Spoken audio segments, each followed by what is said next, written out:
Hello and welcome to this video about becoming an individual licensed practitioner. My name's Caroline Bruce and I'm one of the training managers at the Bell Foundation.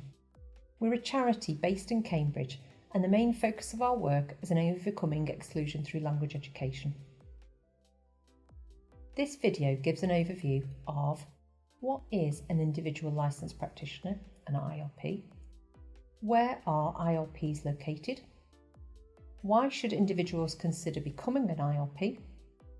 What can ILPs provide? How do ILPs operate? How much does it cost to become an ILP? And how to become an ILP.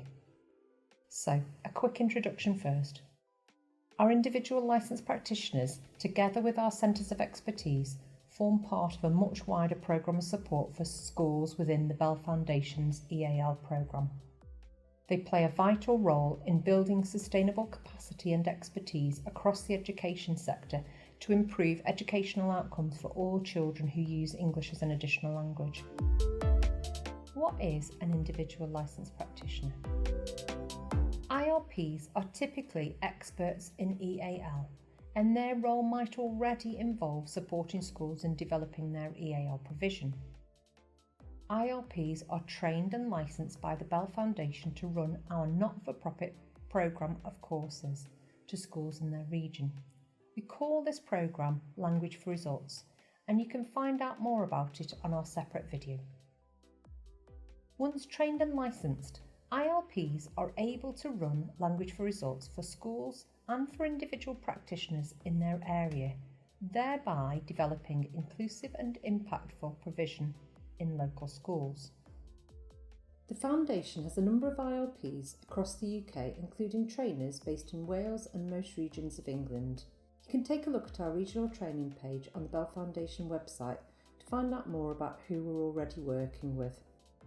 Our ILPs to date are a combination of practitioners working as advisors at a local authority level, some with responsibility for EAL across a trust, and others who are working independently as EAL consultants. ILPs are generally based in areas of high need, usually where there are significant numbers of learners who use EAL and limited access to existing training and support.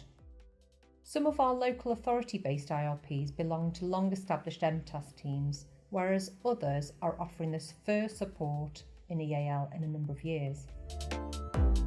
Why become an ILP? With over 20% of learners in schools in England identified as using English as an additional language, and projections suggesting that these numbers will continue to increase, multilingualism is the norm in many schools. And as schools continue to welcome families seeking refuge, many are finding themselves with a changing cohort. Increasingly, schools are reaching out keen to develop expertise amongst their staff to further develop their provision for learners who use EAL, and in particular for those who are just starting out on their journey to develop their proficiency in English.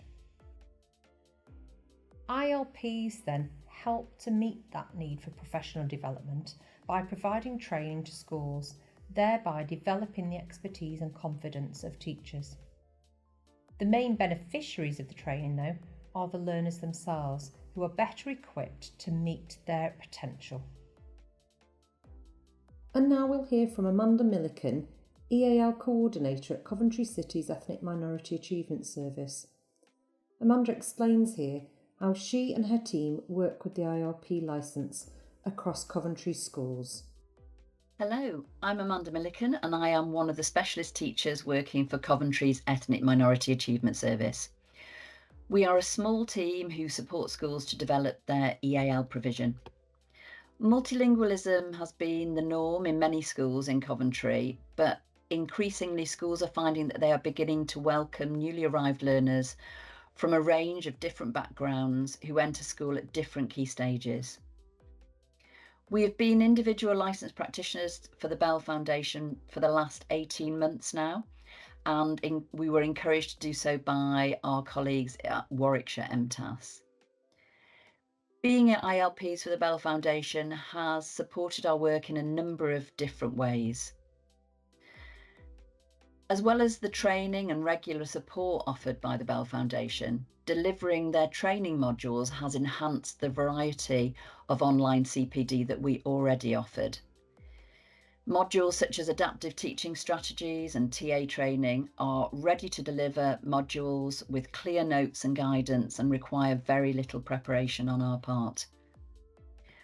Our regional training offer for the Bell Foundation has recently been included on their website, which has meant that we've had an interest nationwide in the Bell Foundation courses that we're delivering. It's been great to have attendees from different areas and settings to join our trainings. Drawing on the Language for Results programme has also enabled us to work together with EAL coordinators and senior leads in schools to offer a more streamlined needs assessment of EAL provision, starting with the Bell Foundation's self-assessment tools for both primary and secondary. It's also been great to be part of projects such as the Working Party to look at provision for late arrivals in Key Stage 4 and for post-16 provision as well. Finally, links with the Bell Foundation have enabled us to offer exciting opportunities to schools to film their pupils discussing their experiences as new arrivals in Coventry schools. I would definitely recommend becoming an ILP with the Bell Foundation. What can an individual licensed practitioner do? For the most part, the licence sits with an organisation rather than with the practitioner themselves. The organisation identifies one or more people to train and become licensed to run Language for Results. For example, an ILP based with a local authority might run training for schools in their region, whereas a trust-based ILP might focus on schools in their trust. Our ILPs really vary in how they work with Language for Results depending on their own context. ILPs might advertise their own programme of open access courses which might be run face-to-face or online. By open access, we mean a course that's advertised on a wide scale and open to participants joining from a range of different settings. ILPs may offer one-off sessions for individual schools for some or all of their staff. They might run a couple of sessions with that school, or other schools might want a whole school programme of support. This involves going through a full needs assessment and receiving training, guidance and support over a sustained period of time. And where they have the capacity, some ILPs also pick up training requests that have come in directly to us at the Bell Foundation. What are your responsibilities? In terms of delivery, each year throughout the partnership, ILPs will deliver at least 4 courses. They can be either online courses or face-to-face. They'll attend half-termly catch-up meetings with the relevant staff from the Bell Foundation. They'll attend the annual CPD event. They'll support with evaluation processes to ensure that quality assurance is maintained to a high standard. And they'll support with the administration process to ensure that courses run smoothly. Some of our ILPs are fortunate enough to be able to draw on administrative services in their own setting. Others, though, take the lead on the admin side themselves. This might include promoting training, communicating with schools, and supporting with evaluating the training. What are the Bell Foundation's responsibilities? The Foundation's responsibility is to train and develop licensed practitioners to run EAL training, Language for Results, and to provide access to high quality, evidence-informed training materials and resources. It's to ensure ongoing programme support and quality assurance, ensure opportunities for improvement in both EAL and CPD provision through annual CPD events, termly networking opportunities, monthly e-bulletins and the sharing of good practice. What are the benefits of becoming an ILP? We'll hear now from Nikki and Magda as they discuss what have been the benefits for Warwickshire of becoming an ILP. Hello, my name is Magda Dylak and I am a senior leader and EAL specialist teacher in Warwickshire County Council with my colleague Nikki Adibadi. Since I and Nikki became individual licensed practitioners with Bell Foundation, we've offered a wide range of trainings to schools in Warwickshire and outside Warwickshire. It ties perfectly with our agenda of capacity building. As a tiny service, that's what's left of us after 2011. We've been focusing on capacity building, but never before. And we had a number of training packages we developed and delivered to our schools, but never before we were able to provide such a quality of PowerPoints, research-based details, and therefore we rely heavily now on Bell Foundation and their quality of training packages. They are ready-made for us, available at any point of time, and they are highly appreciated as per evaluations and feedback provided by our teachers, head teachers, well, teaching and non-teaching staff we train. So we are going to continue providing trainings and work together in partnership with Bell Foundation. We are using funding we've got for refugees to deliver those CPD courses to a wide range of schools. Yeah, so as Magda said, the quality of the trainings are absolutely excellent, but there are also other benefits that come alongside that. If you become an individual licensed practitioner, you also extend your network. Because they have, you get involved in the conference. There is a regular conference where they bring on amazing speakers. You're also getting involved in new projects. So we've been offered to be part of working parties in other projects. We've, as I said, with the networking, started working more closely with our partners in Coventry. We're going to have meetings with Bedfordshire. So we're actually extending our network, and we are developing ourselves as trainers. So this is also really important. And so, yes, we can't speak more highly of the Bell Foundation, the support that we're given, and the networking, and we can't recommend it enough. The benefits for the Bell Foundation are considerable too. As well as having a pool of experienced trainers with real expertise in EAL who are able to run the Language for Results courses and meet the demand for training, we benefit in other ways too. We learn a great deal from the on-the-ground experience of all of our licensed practitioners. Our ILPs help to inform and shape much of our development work, both formally and informally, through contributing to webinars, participating in focus groups, reviewing materials, and a myriad of other ways. How much does it cost to become an ILP? There are two costs involved in this licence. First, for the licence itself, and second, for the training. For the most up-to-date information on the costs, please see the Bell Foundation website or email the Foundation. In terms of what ILPs can charge a school for running Language for Results, the Foundation has set the maximum permitted charge of £43 per individual or £420 per organisation.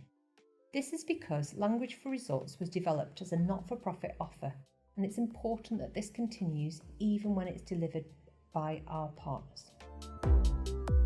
What's the process for becoming an individual licensed practitioner? The first step is to take a look at the key partnership criteria for individual licensees. In particular, our ILPs are in areas with high demand for EAL support and limited access to EAL training provision.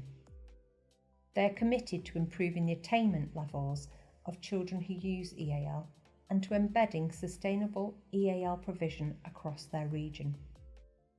They have a proven track record of excellent delivery of EAL training at all levels, including senior leaders and train the trainer. They have established networks with schools and teachers seeking EAL training. They have the capacity and resources and infrastructure to both market and deliver EAL training in their region. They have a teaching degree or equivalent with teaching experience in a UK primary or secondary school. They have extensive experience running training in a school context, including working strategically with senior leaders. And finally, they have extensive knowledge about education, EAL, and the state education sector in the UK. Once you're confident you meet the criteria, the next step is to complete an expression of interest form. Here, you detail why your organisation is interested in licensing someone to become an ILP, how the programme aligns with your current strategic aims, what potential reach you have to schools, and what impact you hope to achieve. Additionally, there is an application form for the practitioner themselves to complete about their own suitability for the role. Expressions of interest and application forms should be sent to info@bellfoundation.org.uk. From here, the Bell Foundation carries out a due diligence process on the expression of interest form to ensure that the organisation meets our partnership criteria in terms of experience and capacity, but also that there is financial security and ultimately an alignment of values. The applicant themselves is also vetted to ensure that they are suitably qualified and have the necessary experience and expertise to support schools in developing their provision for learners using EAL. Once this due diligence has been completed, the licence agreement can be shared and signed and the annual fee should be paid. At this point, the ILP can complete a short training course. The course assumes that the practitioner is already an expert in EAL and an experienced teacher trainer, and as such it focuses on familiarising the ILPs with the training materials, our processes and the responsibilities we all have.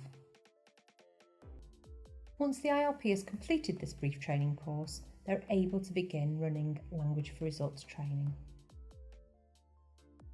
Thank you for listening, and please do get in touch if you'd like any further information about becoming an individual licensed practitioner through the Bell Foundation. You may also be interested in watching our video on developing expertise in schools through Language for Results.